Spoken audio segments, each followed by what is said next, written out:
Welcome to the the 12th meeting of the Arlington County Board. It's a work session today. Before we get started, I just wanted to offer just a few remarks acknowledging what's going on in our community and across the country. We'll be talking today about vaccine distribution. Just want to acknowledge the unprecedented and deeply troubling events at the Capitol last Wednesday. And as a board, we share the concerns so many Arlingtonians have voiced about the events and the storming of the Capitol. We're proud of the Arlington County police officers and firefighters who helped defend the Capitol and tend to the wounded. We did lose Officer Brian Sicknick, who was injured while defending the Capitol. He's a Capitol Hill police officer, not an Arlington County police officer, but we lost him, and we also lost Howard Liebengood, who is on duty, and then later, much to his family's sadness and all of ours, committed suicide. So mindful of the difficult moment we're in, our officers on Arlington County Police who defended the Capitol and democracy deserve our thanks for that work. Everyone who participated in the event and the assault and violence should be held accountable. I want to just touch on the inauguration before we go to the vaccine. And Mr. Manager, many of you have expressed to each of us how concerned you are about the inauguration. We are, our public safety professionals and staff leadership, the county manager, are working hard on this issue, and we are very aware that it's a concerning time. We're going to take every step to keep you safe. We will plan as thoroughly as we can towards that end. And then last, as we turn to COVID, we should just acknowledge, before we get to the logistics and the substance, that every one of us, most every one of us, is eager to get the vaccine. And we want the logistics for COVID. It is also a hard time. I guess I'd ask that we all try to pull together as a community and also acknowledge the challenge and acknowledge the hope that is at the end of this tunnel. We will get through this together. So with that, I'll turn to the manager, and we will focus on the logistics and specifics first of COVID. Mark, Mr. Schwartz. Yes, thank you, Mr. Chairman and members of the board. You know, it was back in December where I said something which I know people will smile at and then simply move past, which was that vaccine distribution was going to be very difficult. It was essentially creating a system from the ground up that had never existed before. And perhaps I used a term that in hindsight of what happened last week, the fog of war, which may not have been the best choice of words, but a lot of information coursing through a lot of levels of government and some real challenges. As an example, it was just earlier today that the Health and Human Services Department and the federal government said that they thought moving people who were in the category of age 65 to 75 into an earlier phase made a lot of sense. And I'm not disputing that. But people need to remember that all those recommendations are just that. They have to come to the Commonwealth for ratification and further discussion before we can move towards that. So there's a lot of change going on. What I wanted to do is I'm going to turn it over to Dr. Varghese and Dr. Miller, is just give us a sense we have to remember, while we are so focused on the vaccine, we are in the worst part of the pandemic right now. So I did want to have them spend a minute or two going through the statistics, the number of cases, what we're doing on testing. And I mean, I hate to say this because I'm not trying to minimize the fact that we want as many people to get vaccine as possible. If everybody in Arlington County were vaccinated today, okay, we still would not have eliminated community-wide transmission, because we live in a region and a country that we need to make sure that we move ahead with that. So with that, I'm going to turn it over to Dr. Varghese. Thank you, Manager Schwartz. Thank you to you, Mr. DiFiorenzo, our new board chair, and to the county board members. I think it is appropriate to put some things in context, and I apologize if some of this data is a little bit older, but staff are working so hard on vaccination that I said, you know what, a week-old data is okay because I think it still talks about the point. So for some reason on my screen, I am not seeing the share button. So, all right. Well, we have crossed the 10,000 new cases mark in Arlington. It is not a milestone that we wanted to cross. However, I don't think it comes as any surprise that we've now crossed over that. It was probably about 3 days ago. And we're at about 187 deaths. It's not increasing at the same level as it was back in the spring, but unfortunately it is still among the older populations as a general rule where it's been occurring. And people can see the information on our county website in the data, but I think it's just striking to think that we've had over 10,000 cases in Arlington, and the whole region is still, we are seeing COVID activity everywhere. And I think when people go walking outside and seeing things, I mean, when I walk in Shirlington, my own community, I'm seeing that people are making decisions about their lives and what risks they're willing to take and not take. And so this is one of those balancing acts that we as a community, each individual, have to first make before we make a decision, hopefully for our own community. And so thank you for your leadership in helping our residents understand the balance that we have to make. But we have a lot of disease, and we're also seeing that the hospitalizations are rising. And then as the external hospitals start having more cases, that puts pressure on more of the other hospitals, including our own local hospital, Virginia Hospital Center. So I think we have to remind people we are not an island unto ourselves. That's why we've said from the very beginning that germs do not respect jurisdictional borders. And our healthcare system is not just Arlington County. In fact, it's an integrated system that reaches all the way to the west to Loudoun and all the way to the east to at least Prince George's County. So, and north and south in those respects as well. So I think people need to realize why we've been saying that, because when our resources go lacking, God forbid, we want the other places to be open so that we can get the care we need and vice versa. So we are really all in this together. I was going to give Dr. Miller the chance to talk about testing if he would like. Dr. Miller. Thanks. Good afternoon, board members. Thank you, Dr. Varghese. Just a brief update on testing. I wanted to let you know the updated total number.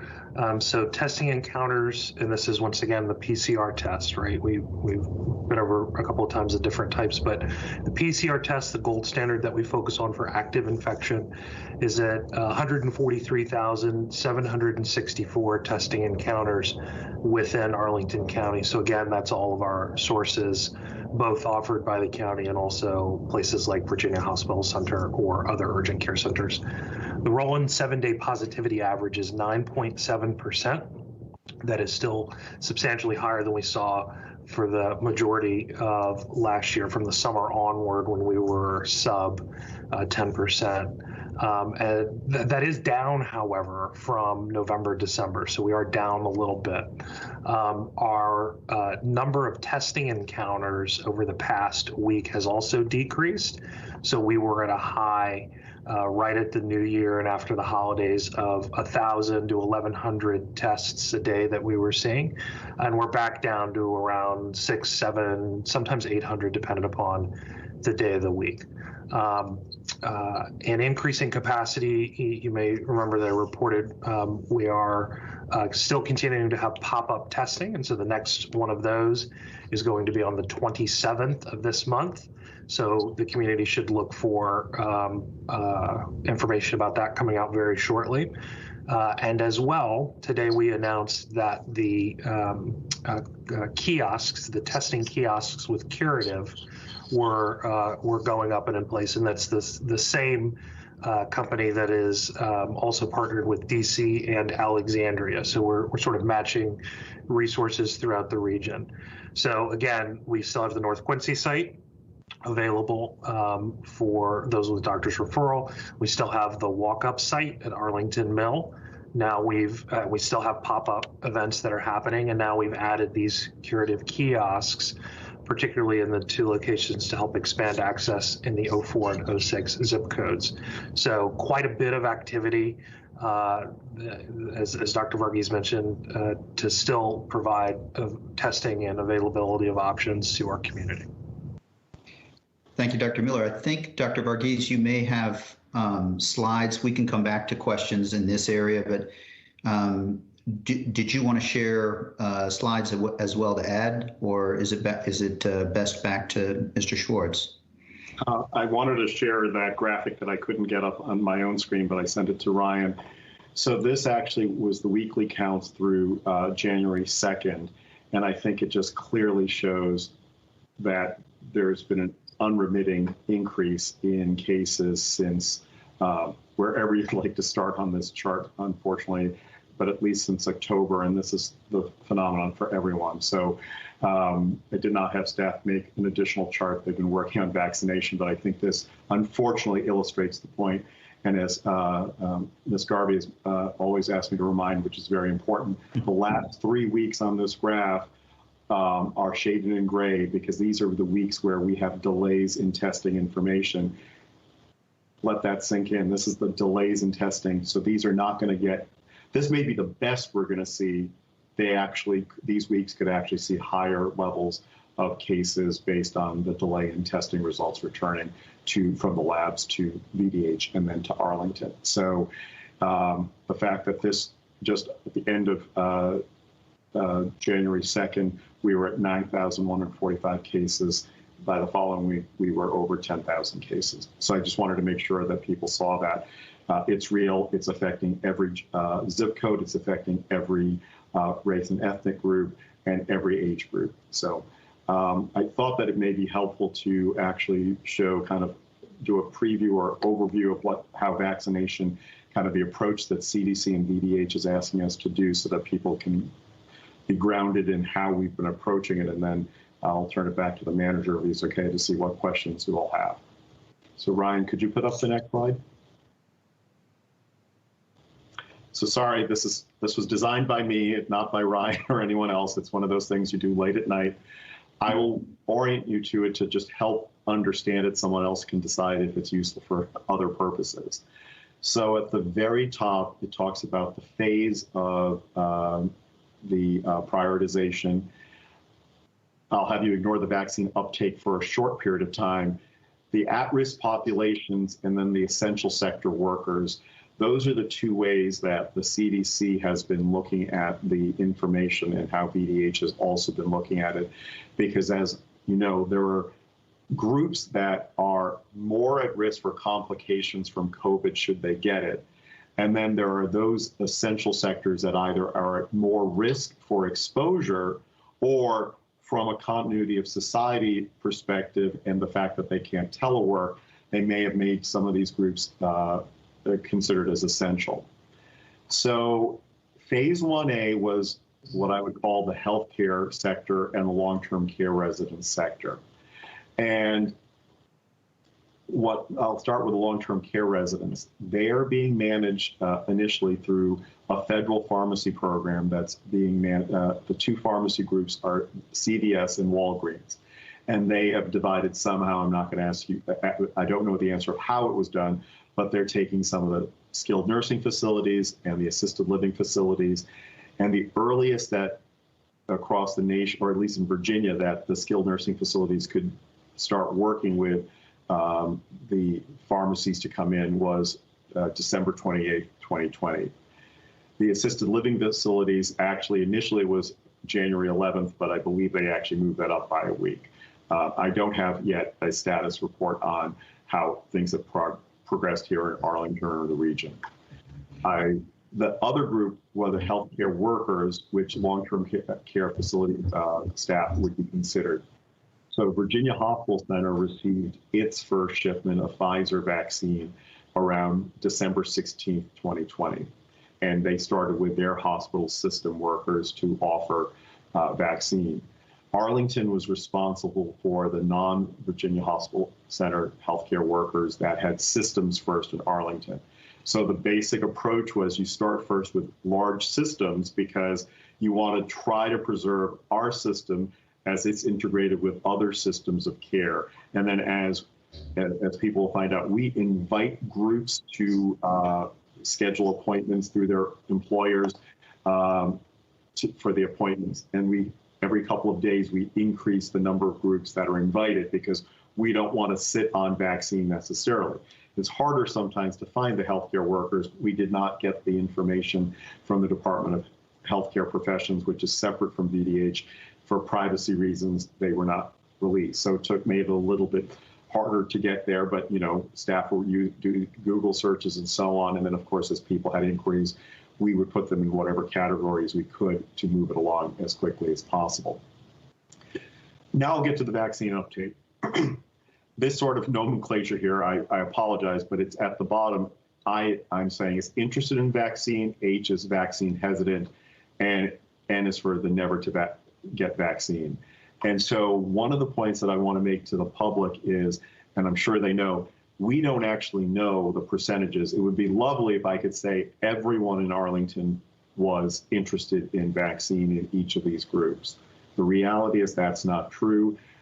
Depending on the group, it can be low as 30%, some maybe 60 or 70%.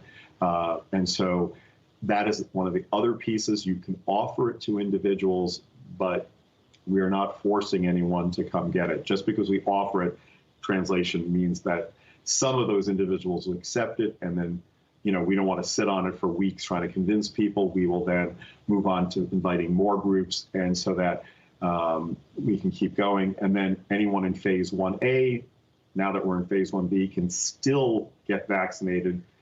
It's just that now they're part of a larger group. And so in phase 1B, which the other piece we need to make sure everyone's aware of, Virginia did not go the entire state moving into phase 1B.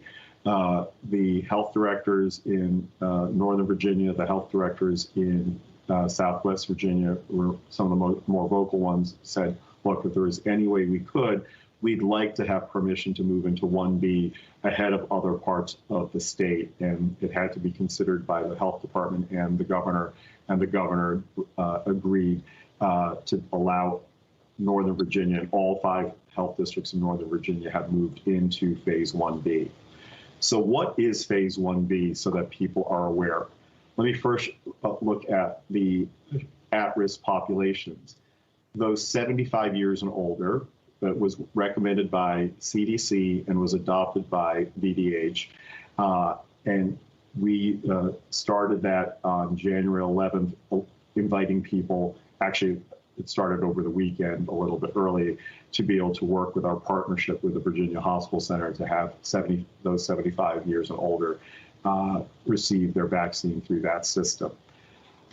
We will eventually, as we move through this phase, we'll also go to residents of correctional facilities and residents of homeless shelters, but that we're not up there yet. In the essential sector workers, the diagram here, the groups are listed in the priority order that VDH is requiring all jurisdictions to follow.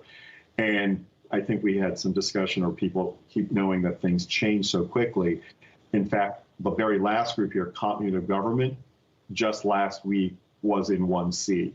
And that changed over the weekend, essentially. That was moved up by the governor to this category. So the changes come not just once, but sometimes multiple times. So if people are feeling like it's a dizzying pace and the information keeps changing, there's a reason why. The materials in green are the groups that we have already invited, started doing actually over the weekend, and officially started offering them slots for vaccination on January 11th. So police, broad term for law enforcement, and if people aren't aware, we just don't have the Arlington County Police Department as law enforcement and our Sheriff's Department. We have many state and federal agencies who have law enforcement agencies, so we've contacted them, as many as we know, with able assistance of the county through Dr. Miller and his team and the rest of the departments to get to the people that we need to get The basic things we ask organizations are first name, last name, and a unique email for that organization. That's the only real ID or entry that's necessary from an organizational perspective. This way, we're actually ensuring that those sectors are getting their people to us. And then what we do is we send, when we're ready to send it out, we put all of those names into the CDC database, which will send them an email inviting them to register in the CDC system. We then send a second email for our own scheduler so they can then schedule appointments in that system. And then after a couple days, we'll move on to the next group. So after we feel like we've given people an adequate chance to take up the opportunity. So we've invited police, fire, and hazmat, corrections workers, and homeless shelter workers. That doesn't mean those are the only groups that we have been contacting to get more information from. On deck, it's a very important group, which I know a number of people are interested in when their turn is next, childcare and K through 12 teachers and staff. So we have been working with, obviously, Arlington Public Schools, Bishop O'Connell, a number of the other smaller schools, plus what we put on the website. We've identified as many of the groups that are considered childcare in schools. We've worked with our own childcare licensing people to get the message out and get the organizations to turn in lists. We are nearing the point where we're going to be inviting those individuals, loading their information up. It could be as early as tonight. I want to make sure that we've crossed the T's and dotted the I's. We are trying to hopefully have even a special clinic for those individuals, because for people who don't know, the state estimates we may have up to 15,000 people in this category.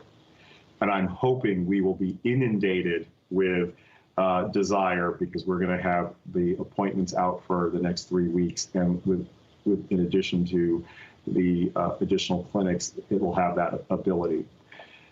Once that group is invited, Dr. Miller's team and some of the public health staff have been working to collect the folks in food and agriculture, manufacturing, grocery store workers, public transit workers, mail carriers, and then continuity of government, which will include Arlington County. But as you know, we have many state and federal agencies here as well. Great. Thank you, Dr. Varghese. Mr. Manager, did you want to add any context?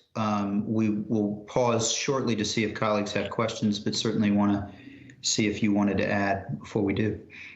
The only thing I would add, and I think it's well, two things. There's a bit of an intricacy here. We have taken the approach, which it's our decision, that when, for example, it comes to teachers, rather than having individual teachers on their own have to register on a website, that we would use, in this case, schools through the superintendent as the mechanism for putting those lists together and providing them to us. That's also true for grocery store workers. For example, rather than putting the onus on them to individually send us their names, we're working with the proprietors of those facilities. Similarly, you saw the continuity of government group there. That's at the very end of 1B. That actually includes county employees.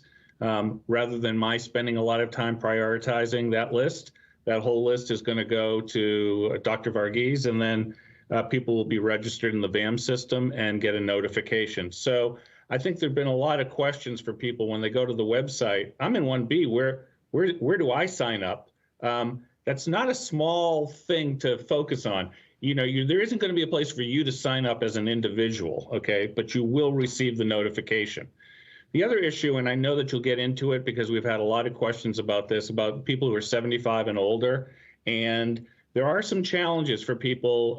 You know, I'd say that this is just an example perhaps of not having the right perspective, but, you know, Virginia Hospital Center stood up a website and said, just put in your email. And it turns out, you know, there are actually people, and they're probably much better off in a lot of ways, who don't have emails. So there are a lot of struggles with that, and we're happy to answer any of your questions on that. And if we don't know, I'm sure you'll ask questions that'll stump us. If we do not know, we promise to get back to people, and we are going to be posting some frequently asked questions on our website. I think they've already gone up, and we will be changing them literally by the minute. So back to you, Mr. Chairman.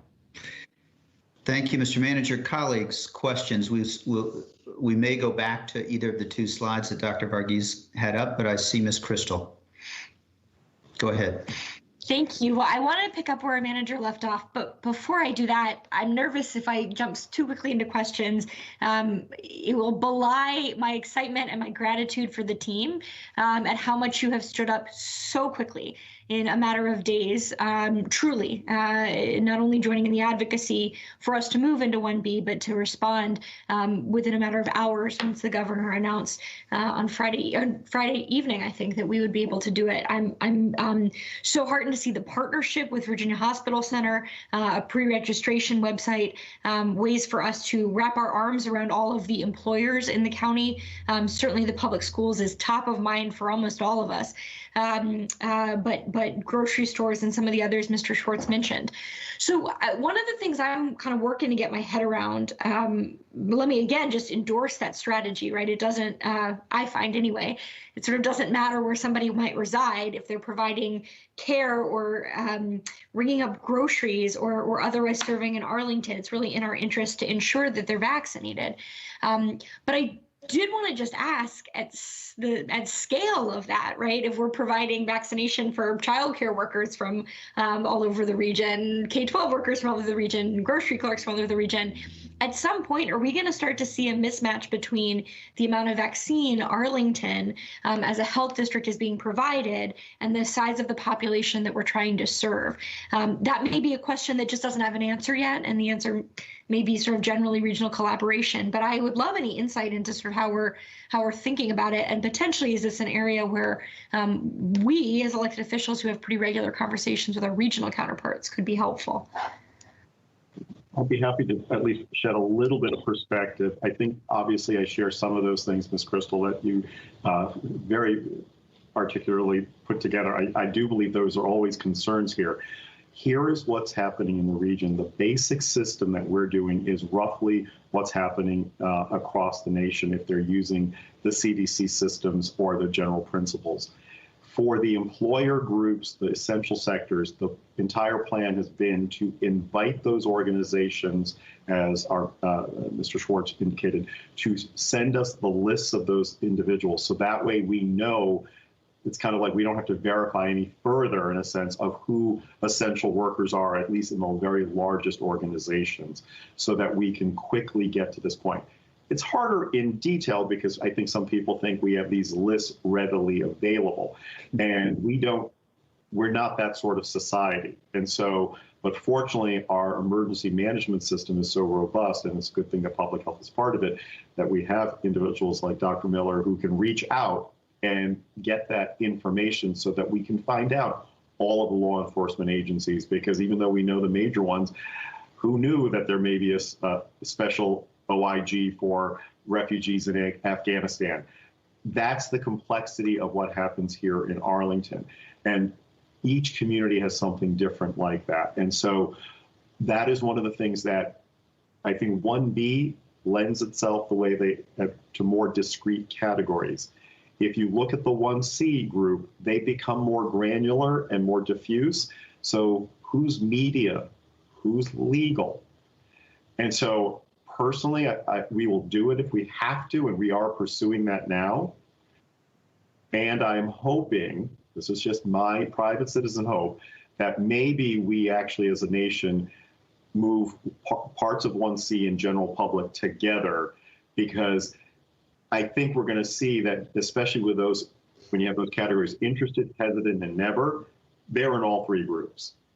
And the real reason why I think CDC has recommended moving 65 up more is they're seeing the incredible interest among the 75 and older, which has not been hard to ascertain. And so it could be a way to actually achieve some of the things. And we're hoping that they'll allow us to do it by jurisdictions first before saying anyone from anywhere. So the philosophy still right now is Arlington grocery stores, Arlington-based schools. That's what Alexandria is doing. That's what Fairfax is doing. That's what DC is doing. If that stays and the federal government doesn't interfere with that, does that for a period of time. But I am also going to recommend, I'm hoping whenever we go to general public, we have maybe a 2 to 4 week period where it's ours, and then hopefully as a region, we just say wherever you are, because it's a lot of juice to squeeze. I think it's important, but we don't want to do the same method for another year and a half. That is such a helpful answer, because as much as I love the idea of you and your team checking and validating press passes by the time we get to 1C, I think that also articulates for us, it's extraordinary that you and your team were able to step in and play this coordinating role. But I know it's been our hope all along that we will start to see people by the time we get to 1C, or certainly that 2 general population category, people getting the COVID vaccination where they get their flu vaccination, right? And the many other places other than just the county's public health department in partnership with VHC where people get medical care. I will tell you, although the hope is for all of those places, I think at the pace we're going, we are going to be in the business of providing it to the general public for a while, because the Pfizer vaccine is half of the supply that the U.S. has purchased. Now, I think they had to do it. It's an important thing to have done. But of the 5 vaccines that were actually in the pipeline, only 2 have actually made it to the FDA and gone through the EUA process. Both of the mRNA. One requires ultra cold chain storage. So until that changes, and there's more of those for each neighborhood pharmacy, it's going to have to be some sort of large healthcare system or health departments.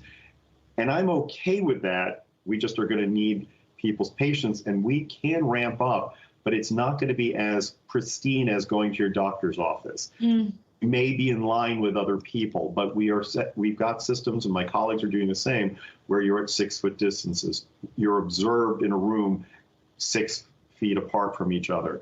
We're doing that to not turn these into super spreader events, as well as to make sure that you're observed so there isn't an untoward effect, that we're following what CDC and FDA recommend for allergy observance and so on. Pardon me for the lengthy response. No, thank you. And I don't want to monopolize. I think that's a really important piece of information that actually by the time we move into general public, it will probably still be something managed by the county health department, potentially in partnership with VHC as our community anchor health institution. So I'm glad you shared that. Great. Thank you, Ms. Crystal and Dr. Varghese. I think Mr. Karantonis is next. Did you have a question? I will say I'm eager to, as we're transitioning, the second of your 2 slides eventually will be of interest, but let's first go to Mr. Karantonis. Mr. Chair, thank you. I was sharing this preoccupation with Ms. Crystal about if we are vaccinating basically first in 1A and 1B, those who work here, because they are in the front line, this is also the phase where the availability of vaccine is the lowest. We expect that we can scale as we go, and more availability will be there. The question is that both vaccines that are allowed right now, that are approved right now, they need a second booster shot.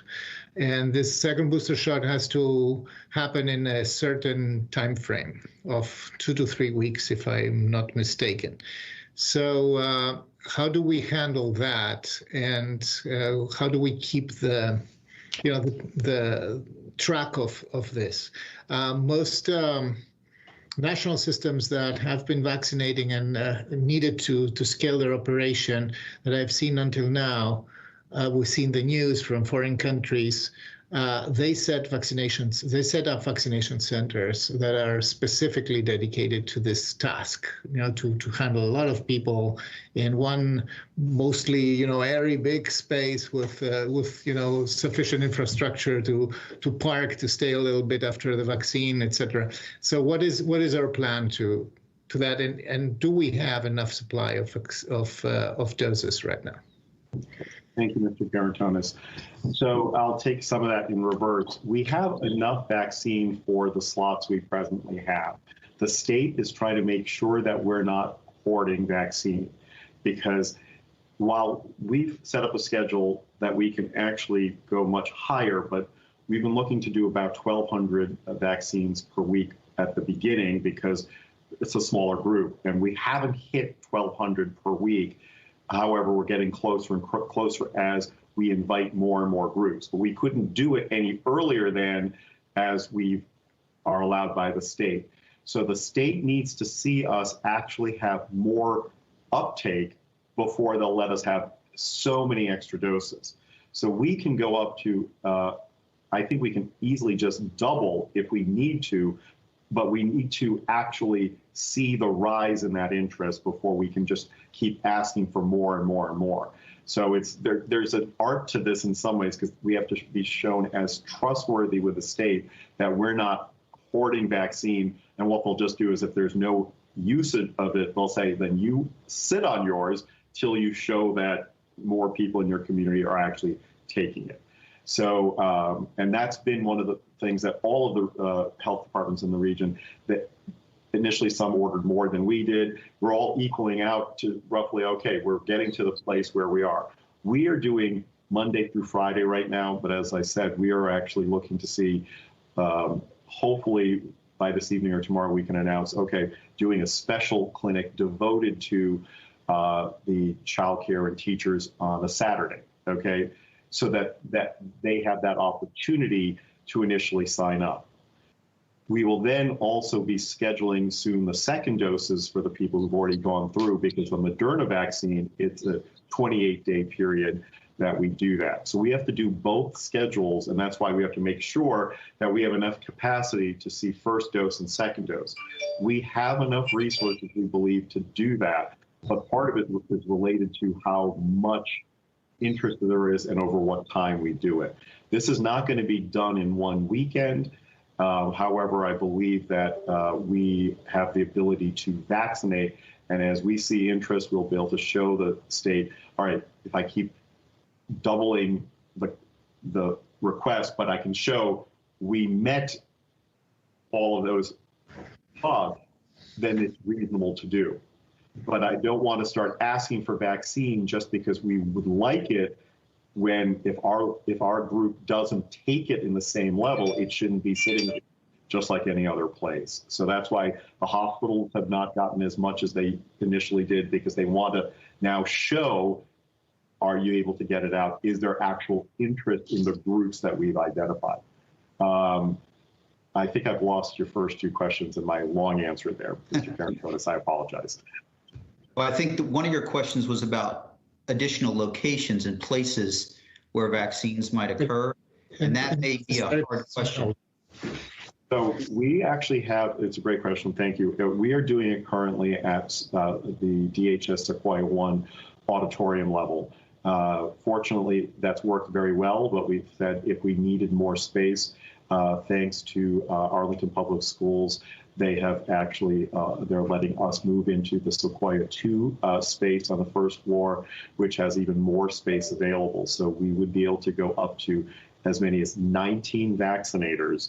And the amount of time for the vaccination itself is only 2 to 5 minutes, because there's not a whole lot of information people are going to be answering there, because you don't sign up to ask questions. This is, you sign up because you've decided that you want the vaccine. So we can get people vaccinated quickly. We just need them to have enough space to be at 6 feet apart, because that's a logistic that, even though in the past we've had skills at doing mass clinics, all of the mass clinics have the assumption of no significant distance except the traditional social distancing of personal space. When you need 6-foot distances for everything, that has required us to be a bit more creative. And even in Arlington, we've been able to do it. Obviously, I'd love to have the Pentagon parking lot. Probably not going to happen. And so we think we may have enough with that alone.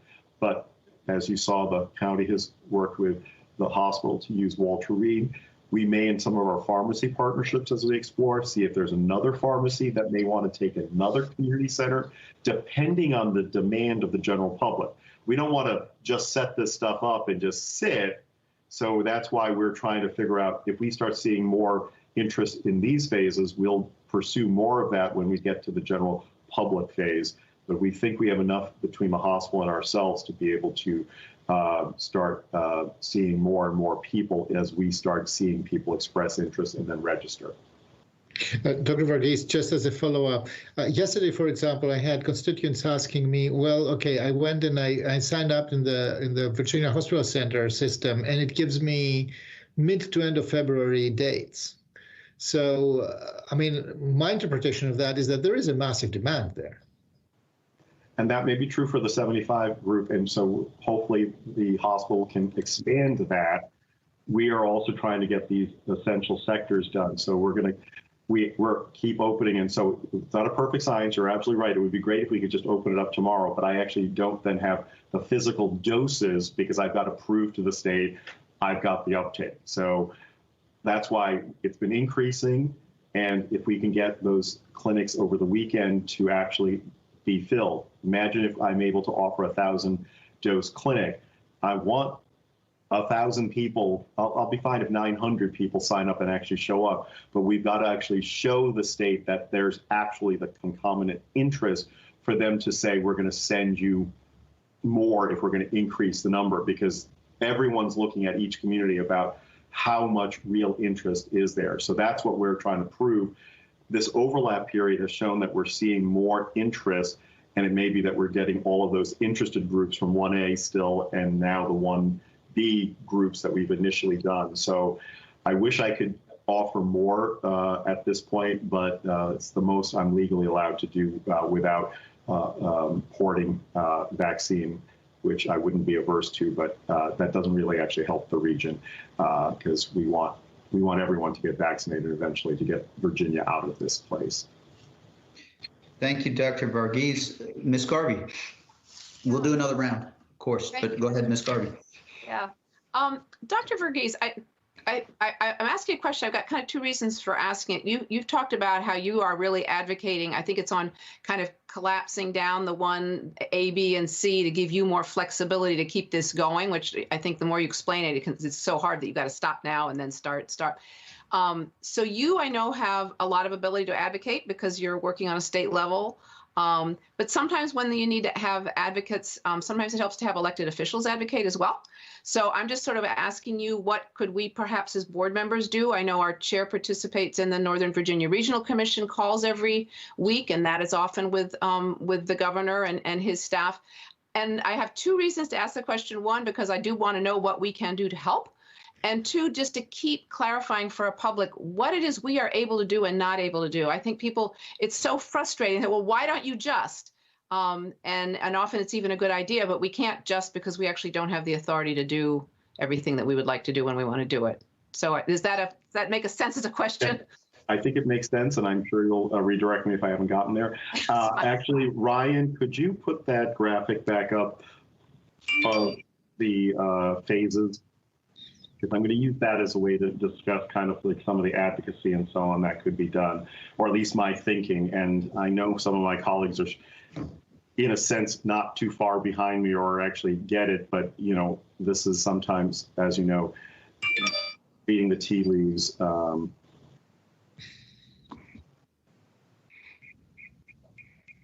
Okay. So thank you, Ryan. So we're obviously officially past phase 1A, but obviously there are people we couldn't identify, you know, the singletons who do qualify, but they weren't part of large systems to identify. So they're helping to fill in what we're doing here. 1B is where we're at, and we are working on the places like food and agriculture all the way through continuity of government staff to get identified so we can invite them.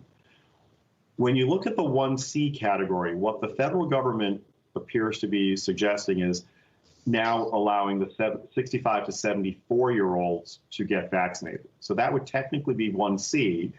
So I could view that as the way that the governor moved the continuity of government staff from 1C up to 1B.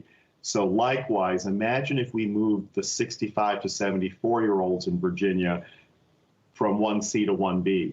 I would also actually argue at that point, maybe it's also appropriate within a week of that to move the 18 to 64-year-olds with chronic medical conditions, because those are definitely groups that if they get COVID will have serious complications. There's no question about that. So imagine if those 1C individuals were to move towards 1B. And then with those other sectors, Ryan, could you put that back up again? Although the 1B sectors are fairly discrete, when you start looking at who falls into all of these categories in 1C, there's a lot of individual overlap with the general public, is my estimation. So then the question becomes, is the juice worth the squeeze versus just then saying maybe this group and the general public be merged? It's just my personal observation to say, would that be the time that we then rely on more just who's interested in the end so that we can move more to general public? Because the advantage of that then is you don't have to send out lists, you don't have to find organizations.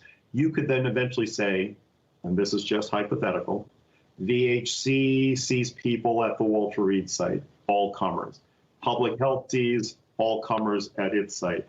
And if one of the pharmacies doesn't want to see it at their store, we give them another community center in Arlington so that we have 3 large centers where the general public, maybe first just Virginians, and then the region, because that way, the hard part is also a lot of work of finding these groups, getting them registered, and all of that.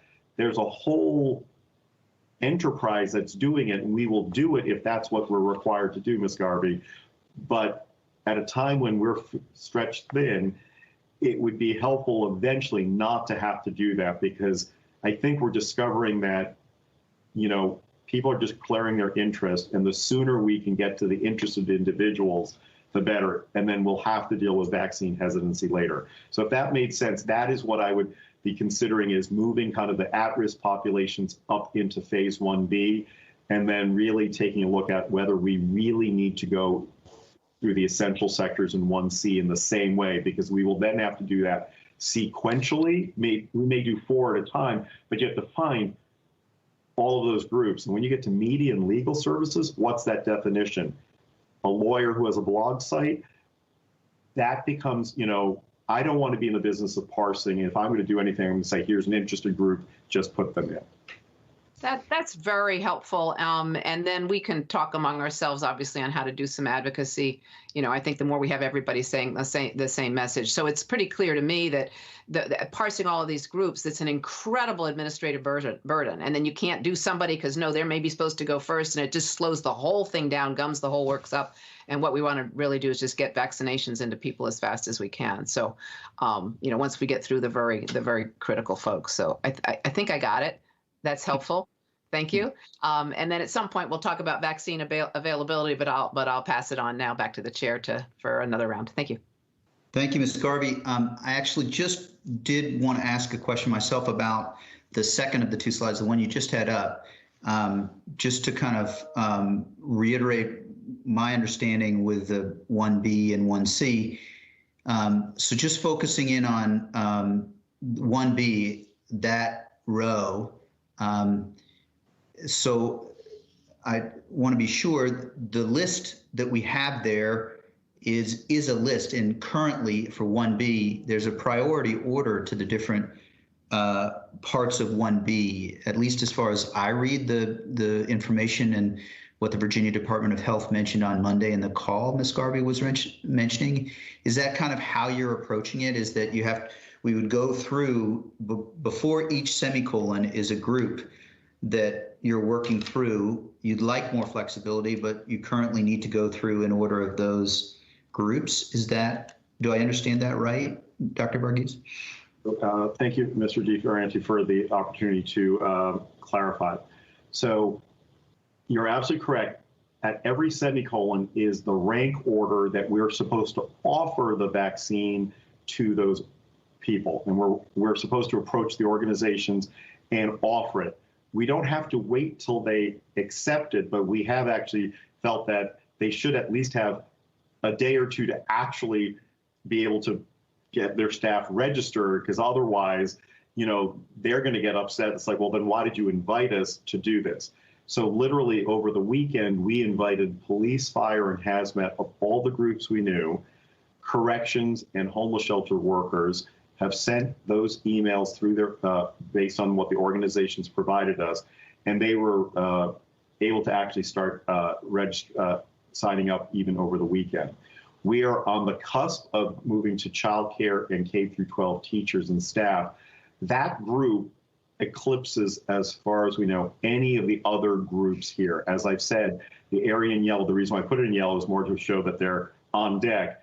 That's, if the state estimates are right, we have 15,000 people in that group. That will be the largest group we have ever invited into the system. So I'm not going to just say they have a day or two to have the opportunity, but that's also why we're trying to see if we can actually have a clinic, for example, on a Saturday that's just devoted to them, and maybe we can do 500 to 1,000 in that day. We have the physical ability to do those things, but we have to set it up and make sure that we have enough vaccine. And I think we're moving in that direction. But, a week ago, we weren't told that we were going into 1B. So I didn't have the ability to ask for more vaccine, because Wednesday of last week, we were still in 1A. Friday, we were in 1B. And we had to order vaccine on a Tuesday, which means I was in a phase 1A phase. And so, yes, we're going to adjust our order for today. But obviously, we're working through processes. I may borrow some doses from a neighboring jurisdiction if they're not using it. That's the collaboration, because in the end, it goes to, if Alexandria is also vaccinating their folks and we vaccinate our folks, we will be in a better place as a region the more our whole boat is rising in with this tide. That's very helpful. We'll go to Mr. Dorsey. Just one question that I want to, first, your comments illustrate the change between last Thursday and today. The world has changed multiple times as far as this process, and facts are coming forward, and information is coming forward very quickly. So actually, go ahead, Mr. Dorsey. We'll come back. I do want to give an example of our fire department. I believe our fire chief is here, but Mr. Dorsey, let's go to you first. Thank you, Mr. Chairman. Dr. Varghese, I do appreciate that as you described it, the enterprise needed to manage the logistics of vaccine distribution when it's rationed. Would obviously, I would support, would love those resources to just go into vaccinating large numbers of people. I'm curious as to whether or not there are other areas of public health that might be worthwhile that are being compromised given the enterprise needed for logistics here. And specifically, is the state, are you tracking mutations and various strains of COVID? Are we doing the sequencing to detect new strains and to determine whether or not the approved vaccines are efficacious? I know that there's been a lot of talk in the news about the UK variant, but it's my understanding that there are variants that are coming from other countries, such as South Africa, perhaps, and we're hearing this combined with news that people who have tested positive previously are showing higher rates of, or we're seeing more cases of people being reinfected. Are we doing all of that other nuts and bolts public health work to ensure that this train that we're on with the vaccine is going to be as efficacious as the initial data from the drug companies indicated? Thank you, Mr. Dorsey, for that question. I think there are a couple of things to unpack there. The strains, from the way I would think about it right now, is there's no evidence that they've been imported or exported. It's part of the natural tendency of viruses in general, especially the pandemic strains. If you heard with flu pandemics, you can have drift or shift. Thinking of drift as, a little like small changes from time to time. Shift, it's like a major, like cataclysmic change. So what I'm thinking of this is right now that's more on the drift side than shift. the experts are saying, based on what they know, they believe the current 2 mRNA vaccines will be able to actually be effective against the variants that are out there. That's the most we have. We won't have study proof of that yet, because it's only as one it's been studied, and then over time. To your point about stretch thin, we would never be doing the strains locally, okay? That would be something that ultimately the Virginia Department of Health, if they and the Department of Consolidated Laboratory Services have the bandwidth to do that. I have actually not asked that question, because right now, until I'm hearing that the strain itself is going to materially matter for the vaccine, I'm focused on getting vaccine out. And our county has been very generous with resources. Not saying that it wouldn't help to have more, but the problem is everyone is looking for the same resources. So this is where we triage. So that horrible graph that I showed you with close to 10,000 new cases, we're not following up every single case in the same way that we were when it was lower. That may disturb people, but the reality is, you know, if I have to choose between case investigation, we'll do a certain level. However, getting vaccine out is just as important. So it's more both, it's a both and we'll do the best we can. And that's why we ask people to be flexible. And my staff have been unbelievably flexible. And, you know, I was proud of them. Some of them actually had Christmas plans, and they ended up working 8 hours on Christmas Day. And they haven't had a break in a while. And, you know, so I thank all of you for your support of them. That's where we're trying to just make sure that the systems get set up, and the county is wonderful about doing that. And I think we're going to move in the same way that we do with testing. Eventually, public health doesn't have to run certain of the logistics of the vaccine. We normally can do it. But for example, with the inauguration coming up, people have forgotten public health also has an ESF8 role. So we're not going to be vaccinating that day, because I can't have the bandwidth of vaccine and possibly thinking about a BioWatch incident at inauguration. So you know what? I had to make a decision about what was necessary on that day, and I just asked forbearance ahead of time. So understood. Thank you. So thank you, Mr. Dorsey and Dr. Varghese. That helps as we're trying to address the concerns that are out there about the variant. I want to turn to Chief Poplitz to just in our fire just to give us a sense of how implementation of vaccines has been going with the fire department. Thank you, Mr. Chair. I would like to definitely extend our appreciation to Dr. Varghese and the Public Health Division staff. They shuttled us through the vaccination clinic quickly, efficiently, and I'm going to say painlessly. This has been a huge protective measure for emergency medical service providers who have seen an increase in COVID positive patients since December. So between the 5 days around the holidays, we had about 60% of the department get shot one. Since then, we're up to about 67%. We're going to continue with our information sharing and education to try to get to our target of 75% within the department. It's been going very well, and we're looking forward towards our second shot series starting next week. That's great to hear, and I'm thrilled because I know that so many of our firefighters as EMTs are right there very often.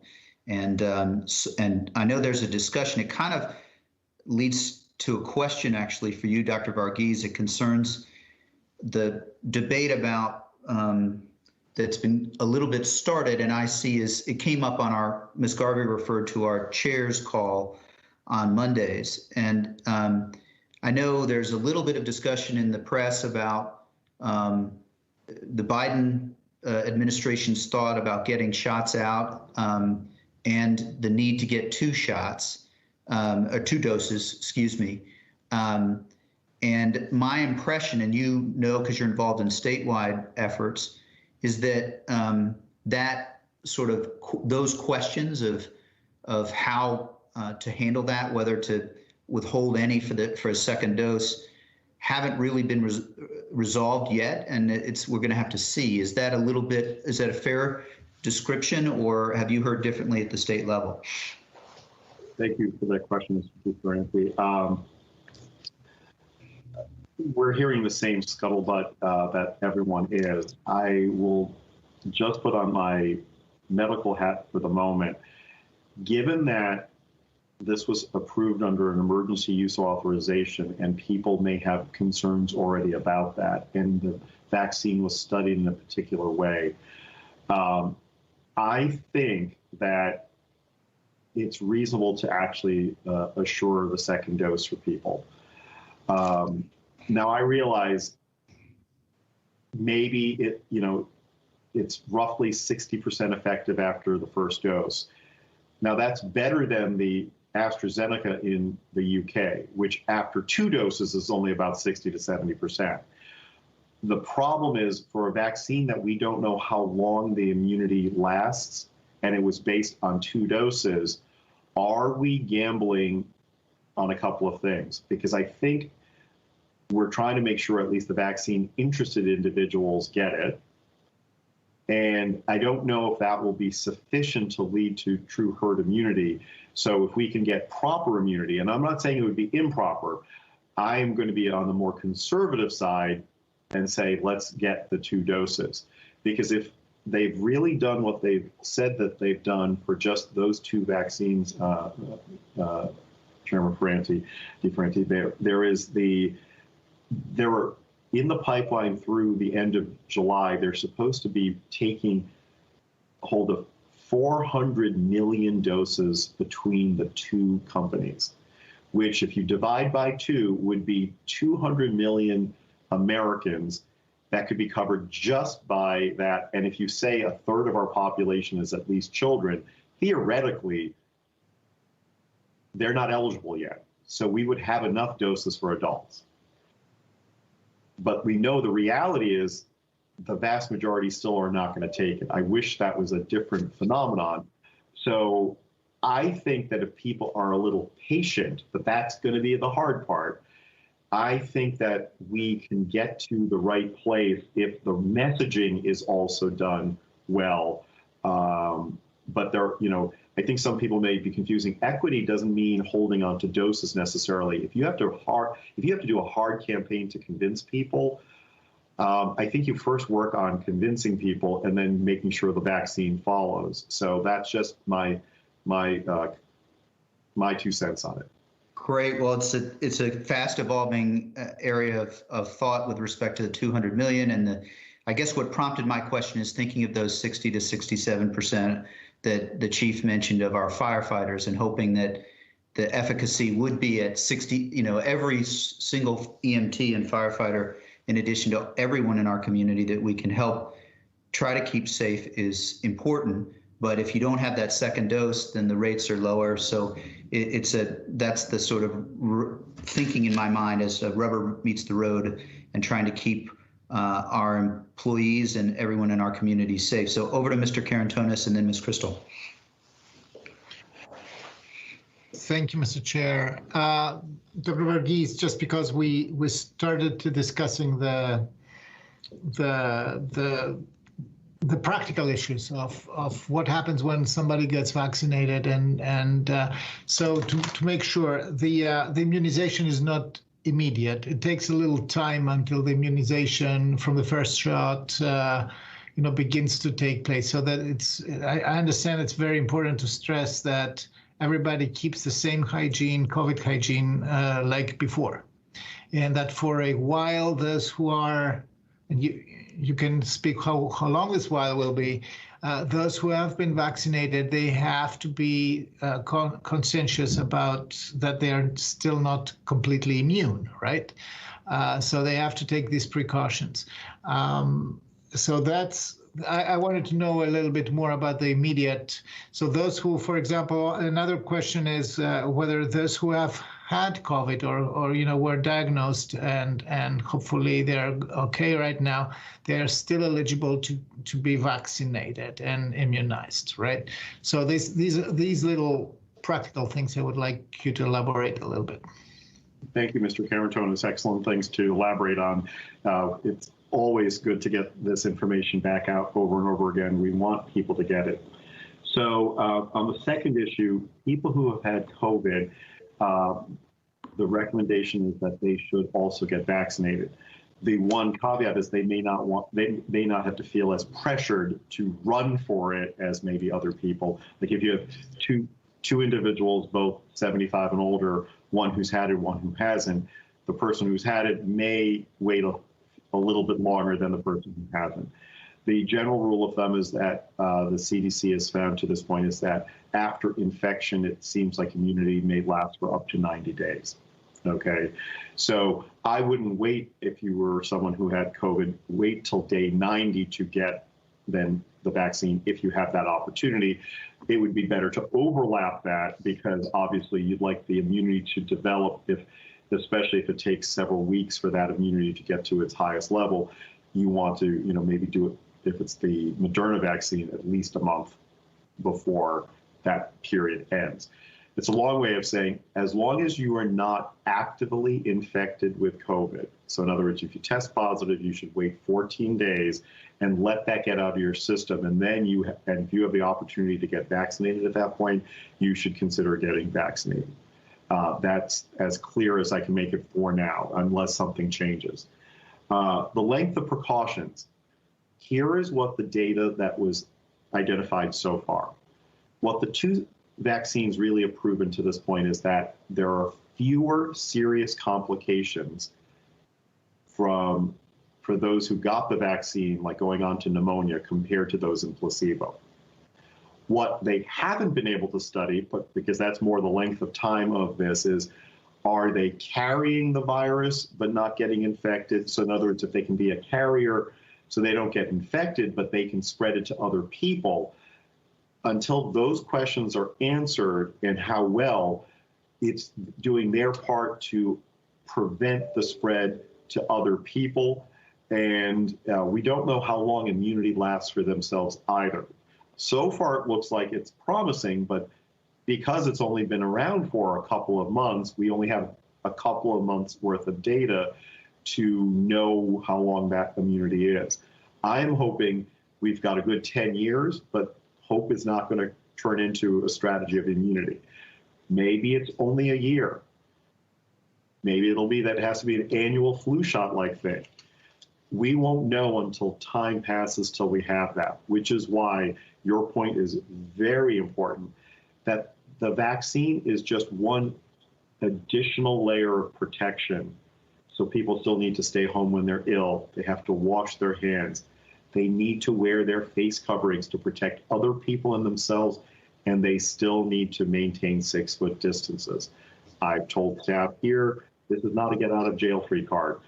Just because I hopefully will get vaccinated for my second dose next week, it doesn't give me carte blanche to go around and do all the things that I would love to do and go to a restaurant and eat without any worry, and so on. So those are some of the things that if you all can advocate among your circles and for the public, this is the important part. We will only be as good as the whole community's efforts on this issue. Great. Thank you, Mr. Karantonis and Dr. Varghese for the answers. I felt in your answer and in the question is really also another recommendation for the FAQs that have just been published, because I think one of your two questions, Mr. Karantonis, is actually touched on in the frequently asked questions. So if you just put into Google Arlington County COVID-19 vaccine, the page will come up. Click on that page, and the FAQs are reachable via that page. Ms. Crystal and then Ms. Garvey. Thank you. I think one of the things that's really interesting from some of these answers is the kind of multivariate equation here of not knowing who the I's, the H's, and the N's are. And then, of course, the amount of vaccine we get is a function of how much vaccine we distribute. The function of how much vaccine we distribute is a function of those unknown variations. And so I think it really, to anyone who sort of says, well, why can't you just put up a really clear thermometer dashboard that says we are at this point out of 250,000 people in vaccinating? I think that's a big part of the answer.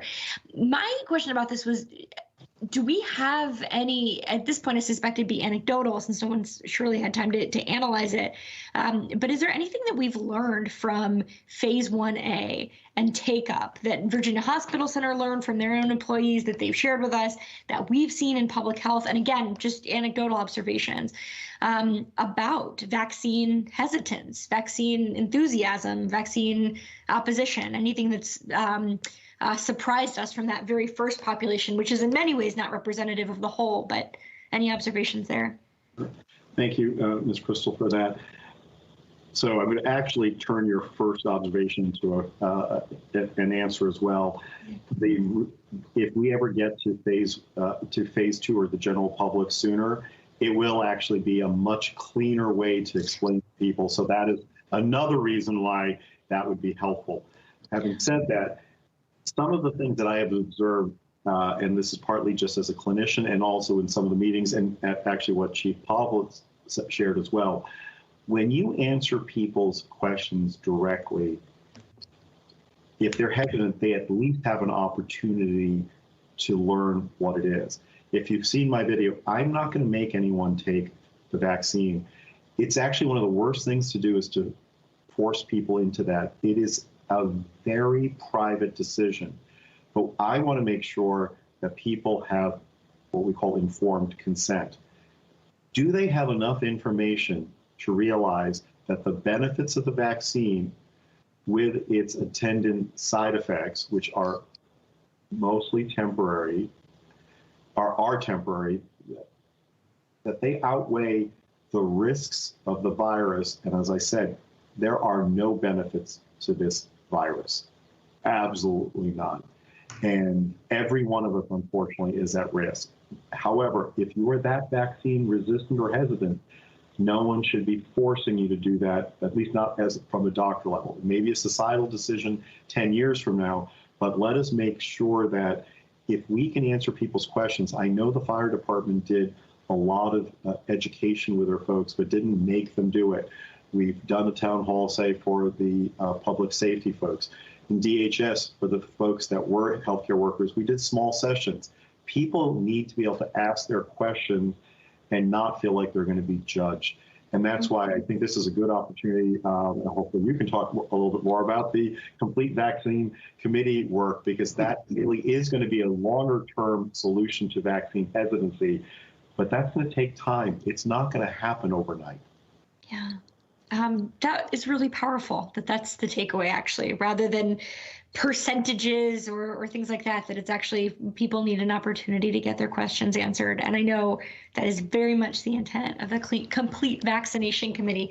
The manager may want to join me in speaking to it. I sadly had to chair a meeting of the Northern Virginia Transportation Commission when the committee kicked off last week.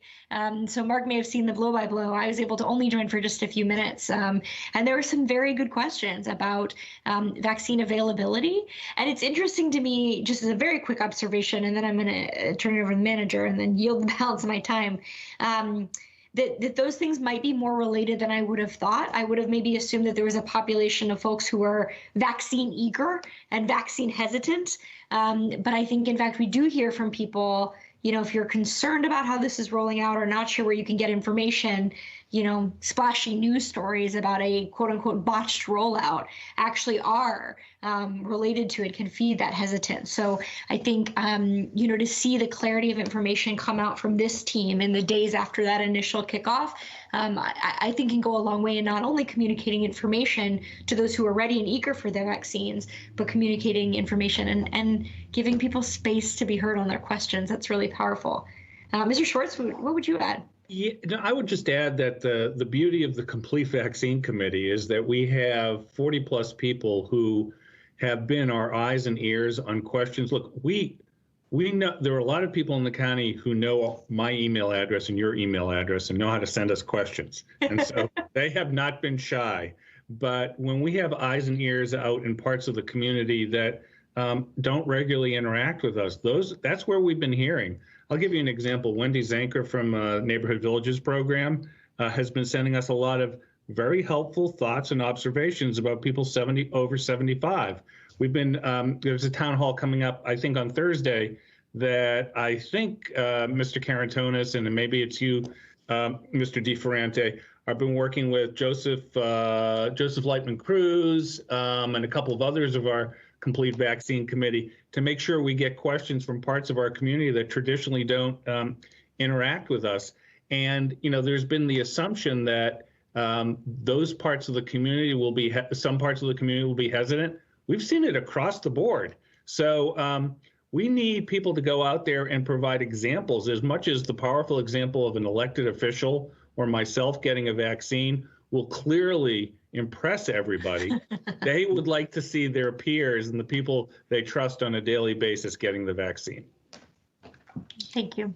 Great. Well, that's very helpful. So Thursday night will be Mr. Carantonis' Spanish is a touch better than mine, so he'll lead us, but we'll both be there on Thursday, Spanish language town hall. And that information on that will be on our website as well, our COVID-19 website as well. I want to go to Ms. Garvey. I do want to just, this is coincidental, Ms. Garvey, but I helped a couple of folks way older than both of us who are in their 80s. And there were questions this weekend for seniors. And we started off this discussion by mentioning that not all seniors have email addresses. So I just want to reiterate a phone number that if anyone knows a senior that is not super tech savvy and won't go to the Virginia Hospital Center website, who's in that 75 and above, the number to share with them to call, and we've helped people over the last 48 hours through this phone number, is 703-228-7999. It's 703-228-7999. Thanks, Ms. Garvey, for being patient. I just wanted to add that. Thank you. You actually, you almost set it up for me because that's what I wanted to talk about a little bit, was a phone number. But I first want to say, I just think from our manager, thank you, to go from a complete count to a complete vaccination committee was absolutely brilliant. Thank you, Ms. Crystal, for taking it on. I mean, we had this whole thing already set up. It was just really wonderful. And thank you, Mr. Carantonis and Mr. DiFerrante, who, you know, your Spanish is better than any of ours, and really appreciate because I think that makes all the difference in the world to people. So I'm just really pleased that this is kind of coming together and we're building on the work we did last year. And it was actually the phone number issue, because I find I'm getting questions from people, and they even can go on the website and look, and it doesn't quite fit. And they have some very specific question. And so it's kind of like when you get on the automatic robocall thing and you say, no, I have to talk to a real person. So I'm assuming that we can tell them, really anybody. In fact, and maybe it's on, I did look at our website, but I realized I wasn't focusing on that particular question. They should be, still confused or need to talk to a person, call this number, because I think there'll be a number of people like that. And then I've been giving out some advice to people, which Dr. Verghese, I want to find out if that's correct. I've had a number of people ask me about they have particular medical conditions or going into surgery, and asking me what they should be doing. And I turn it back to them. I said, I think you have a regular doctor who sees you regularly. And the answer is yes in all of these cases. I said, I think you should go to the doctor for the information, like going into a surgery, having particular lung issues. I'm assuming turning them back to their private physician is not the wrong thing to do. So tell me if I'm doing the wrong thing or not, or what I should do. You're doing the right thing. Okay. Instinct, it works. Thanks a lot. And that was my question. Sure. We'll go to Mr. Carantonis. I just, before we do, I'll ask your indulgence, Mr. Carantonis, just one more time back to the second of the two slides. I think for those, we had a ton of questions from teachers this weekend, and you've said a couple of times, it's through your employer and through the institution that you will sign up and get your shot. Similarly to through your doctor, that Ms. Garvey, just the point Ms. Garvey just made, unless you're in that category of 75 or above, in which case you would go through the Virginia Hospital Center's website. Is that right, Dr. Verghese? Yes. So just it's a great opportunity to talk about it again. We contacted the various employers. So in this case, I'm just using Arlington Public Schools as an employer. We are working with them. They have actually given us the list of all their employees with their email addresses. When we're ready, we will then enter all of that in the CDC registration system. It will send them an email. We will send them a second email with a scheduler. It will be then up to them to decide whether they're going to schedule an appointment. So that's how we're working with the organizations. That's how we know who belongs to the organizations, so that we're in the spirit of the essential sector worker. And that is how it's supposed to be done in Virginia. And I know DC and Maryland are doing similar things. So thank you for that opportunity to add some clarity on that. Great, thank you. Sorry. Sure. We have Mr. Miller actually had a little more to add on my question, and I would, if you could ask him to elaborate a little. Sure. Briefly, I just wanted to add that, once again, due to the speed of the rollout, we recognize as this develops that there's a number of additional resources. And so we're exploring, for instance, utilizing folks from Aging and Disability Services and some of our other county workforce to be able to provide direct assistance to individuals with registering, right? Expanding the number of call takers that we have on 7999 with temporary staff and some other workers. So I just wanted to point that out that for the community that we're working on those things. Thank you, Dr. Miller and Ms. Garvey, for helping me catch that hand that I missed there. Mr. Karantonis. Thank you, Mr. Chair. Short question in the wake of Ms. Garvey's comments. So definitely a lot of us have attending physicians who have, their primary care providers. They are insured. So what is the role of insurance of healthcare providers in the entire rollout, and especially as we look a little bit further down the road, what will happen with the people who are not insured or underinsured? Thank you for that question, Mr. Karantonis. So first of all, as I think the FAQ hopefully does remind people, the vaccine itself is free to everyone in the U.S. and regardless of insurance status, is going to be made available to all who want it. The flip side, just so that people do know, if you're a provider and have the mechanisms to work with insurance, most insurers will probably allow you to charge a administration fee so that they can recoup something, but that is not supposed to be in any shape or form be passed on to the person receiving the vaccine. So we in the public health division won't be charging any sort of administrative fee. That's something that was decided by the Virginia Department of Health, and we're part of that system. So no one in Virginia at this point through the health departments is going to be charged in any way, or we're not going to be billing insurance for that. Let me make sure I say that correctly. Others can actually do that if they choose to, but our relationship, no one will be billed directly for that sort of circumstance. We have been working with the free clinic, as is the hospital. One of the things we did with some of the money that we received from the Virginia Department of Health for vaccine preparation is that we have helped them stand in the same queue that we are to receive a cold storage refrigerator or freezer so that they'll be able to have the Pfizer vaccine when the freezer comes available, so that the free clinic clients and hopefully others will be able to access it in due course. Not that they couldn't come to us when it's their turn, but we wanted to make sure that entities that people already have comfort with have the resources to make it comfortable and be able to actually deliver it themselves. If we have to be the ones who provide the vaccine to the institution, that's a small thing to do.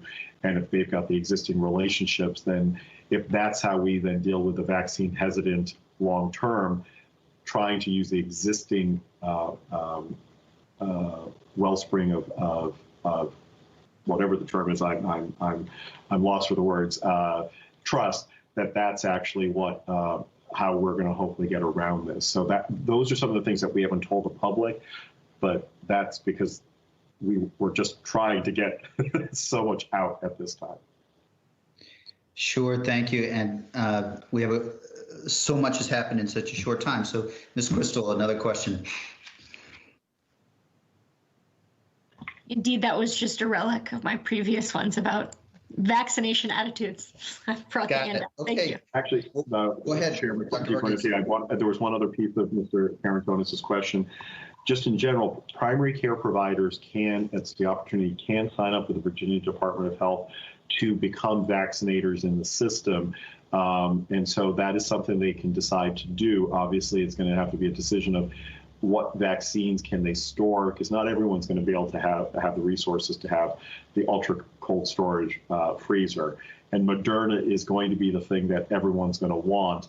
And eventually, when we get the ultra cold storage freezer, we will not be getting Moderna anymore, and we'll be the ones with Pfizer. So those are just some of the realities because of the intricacies of the vaccines, but just wanted to put that plug out there so that as many providers can do this. But that is going to be one of the things that I think one of the things that Operation Warp Speed that the federal government did, I think they hoped that everything would come about the same time.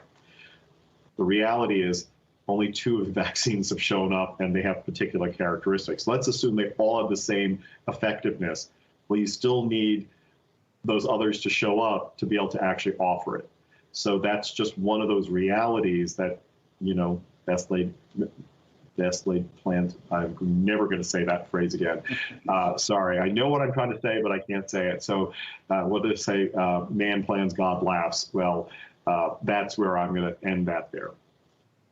Thank you, Dr. Varghese. I think it's really important for our community to hear again how much is happening so quickly and how you have been working. I know the leadership has been working, feels like a year straight, but these last 6, 8, 10 days, it's been another sprint in the midst of this marathon. And so I think we're getting close to wrapping up. I want to see if colleagues have any additional questions. I did have one more item that I wanted to just put out there for perhaps Dr. Varghese and Dr. Miller or the manager. And it follows up on Mr. Karantonis's question earlier, and it just touches on our shared commitment to equity with respect to this. We want to provide vaccines as fast as we can we have to follow the Virginia Department of Health's guidance, and that's why it was so critical to get in 1B on Friday. But I think it's a shared view, at least from my perspective, that also helping communities where we've seen the greatest incidence of cases in 22204 and the census tracts where there's greater poverty, and also we've seen larger Latino populations incidences in those communities. It seems like, as we expand where and how we're providing vaccines, that would be a sort of a lens that you would be applying. We're not there yet, but is that a fair guess that you will be, you and Dr. Miller, Dr. Varghese will be thinking through where are the places where we've seen the most incidents? I moved to pretty North Arlington. Everyone should get covered, but I'm not highest concern right now. So I don't know if that's something you've thought about, Dr. Varghese. Thank you, Mr. Chairman, on this. It's a great thought, obviously, especially when we can go to the general public phase. I can easily imagine having a vaccine clinic, hopefully co-located, if we can, even a couple times a week at the Arlington Mill site, for example. We have to work through those details, but having it that accessible. But it's also one of the beauties of having the integrated programs we have. I mean, I have to remind people, I used to work in a 2,000 square mile health district. We're 26 square miles, and our folks are actually able to get to places, and DHS was placed appropriately in some ways. Doesn't mean we won't do things in other parts of 22204. However, it's also one of the strengths that we've been able to have this campus to actually have enough space to be able to, and my staff have been wonderful about seeing the space in a different way so we can do it, and having Anita Friedman, the director, giving us the latitude to take over the campus in ways, and very appreciative to Dr. Duran and the school board for allowing us to use their space. So it does give us more opportunities to be creative, and your point's well taken. If we can do things in pop-up varieties in some of those areas. That's why we're also going to the workers. It would be helpful with the grocery store workers and the restaurant workers.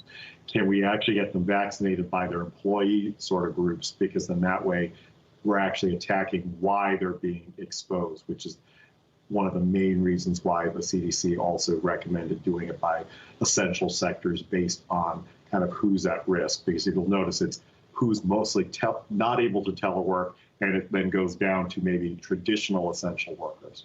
So Dr. Miller, anything you'd like to add? No, I'm good. Thank you. Great. Thank you, Dr. Varghese. And Mr. Dorsey, you had a question on this, perhaps? Less a question, just a comment. I just do want to make sure we take every opportunity to remind people, despite the details and the nuances of this conversation, and hopefully our general public understands better why the presence of vaccine doesn't mean that we are out of the woods yet, nor that it's easy to get to the point where the doses are in people's arms. But just to reiterate, everything that we are learning says that until with the 2 vaccines currently under emergency use authorization, until you get the second stick, and then beyond that, but especially until that, you cannot let up with what you're doing in terms of masking and physical distancing and hygiene. The news that 3 members of Congress, after receiving 1 stick, have subsequently tested positive should be just a wake-up call to us all, that this is certainly important, this is useful, but by no means that it changes our behavior in any way. So I just wanted to make sure we got that in there. Thank you, Mr. Dorsey, for that. I apologize for interrupting, but the U.S. has to remember we are not alone in this. Even if we vaccinate all 300 million people, the re-exposure can occur. We are a global economy. We love to travel. We need the other parts of the world to also have access to vaccine so that this pandemic comes to an end, if for any selfish reason that we don't get re-exposed. But hopefully it's because we are that caring community that we want all of the places where we all have come from to thrive and not just survive. Thank you. That's the right notes to end on because of the incidents and the community spread that we see in the disease. I don't know, Mr. Manager, if you have any points that you would like to close us on that, or we can move forward. Over to you, Mr. Manager. I would just emphasize what I said earlier on, which is the situation is literally changing by the minute. We have some FAQs we've posted. We'll be updating them frequently. I'm going to say something that I know will get a sufficient number of eye rolls in the community. I'm really going to counsel patience and grace on the part of people, but and board members said that in their New Year's remarks. I think that will go. That will be helpful, but we're working literally day and night to try to do what we can. And back to you. Thank you very much, Mr. Manager, and Dr. Varghese, for your continued, like I said, you've been sprinting the last 10 days after running a marathon, it feels like. So the manager mentioned that we are working with urgency. We ask you to trust and know that a little patience and grace as we push our hardest to do this in an expeditious and organized way. And so with that, we'll close our conversation on this topic for today. We hope it's helpful. Please do go to the website. Please take care of yourself and your loved ones, as well as our community with respect to COVID. It is a very, it's still a lethal disease, and it's a very dangerous time right now. So with that, we will step away from COVID, and we have another item to come before us. It is a closed session item, and I will make the motion and ask for an affirmative recorded vote on this motion. It says, I would like to move that the county board convene a closed meeting as authorized by Virginia Code Section 2.2-3711.A19 for the purpose of discussing plans to protect public safety as it relates to potential terrorist activity. I'll call the roll. Mr. Second. Karantonis. Oh, sorry. Thank you. We have a second, I believe, from Mr. Dorsey. Appreciate that. We'll start with Mr. Karantonis. I vote aye. Mr. Dorsey. Aye.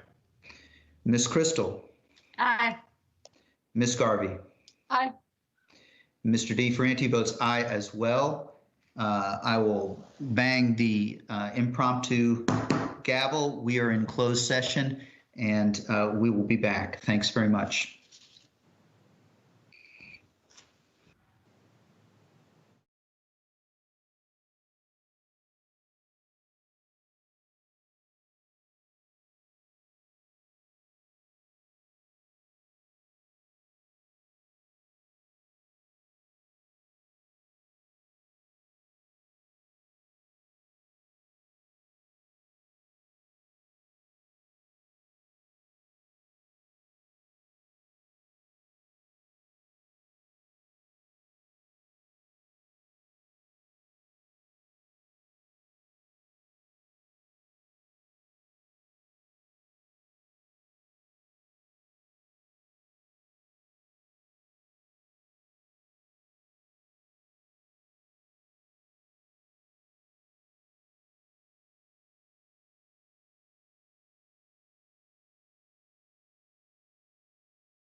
Reconvening the Arlington County Board meeting.